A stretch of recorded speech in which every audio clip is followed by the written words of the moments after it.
আসন্ন লোকসভা নির্বাচনকে সামনে রেখে আদিবাসী কংগ্রেসের এক বৈঠক অনুষ্ঠিত হয় রবিবার কংগ্রেস ভবনে। বৈঠকে তিপ্রামথা দল ছেড়ে কিছু যুবক কংগ্রেস দলে যোগদান করে। বৈঠকে উপস্থিত ছিলেন প্রদেশ কংগ্রেস সভাপতি আশিস কুমার সাহা, বিধায়ক সুদীপ রায় বর্মন সহ আদিবাসী নেতৃত্বরা। এরকম প্রস্তুতি চলছে, কি ছিল আজকে বৈঠক?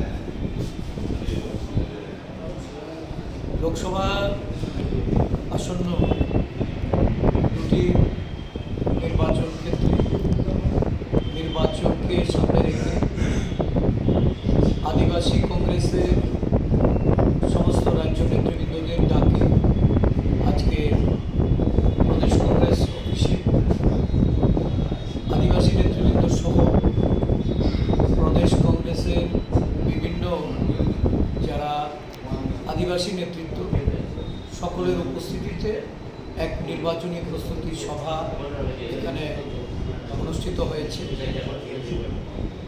এই দুটি লোকসভা আসনে আমাদের প্রার্থীর জয়কে সুনিশ্চিত করতে এবং দুটি আসনে প্রতিদ্বন্দ্বিতায় আমাদের প্রার্থী সমর্থনে প্রচার কাজ, তার পরিকল্পনা আজকে গৃহীত হয়েছে। আপনারা জানেন যে আদিবাসী নেতৃত্বের মধ্যে একটা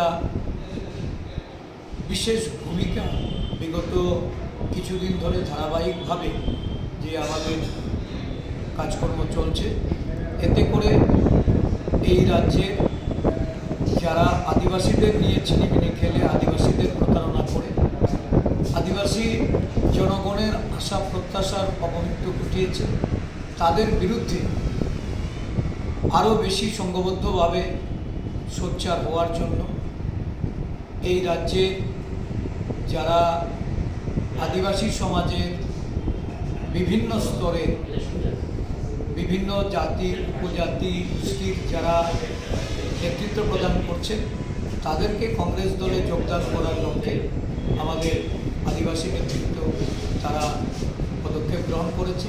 আজকে কাঞ্চনপুর, মাতারবাড়ি এবং আমাদের এই মান্দাই,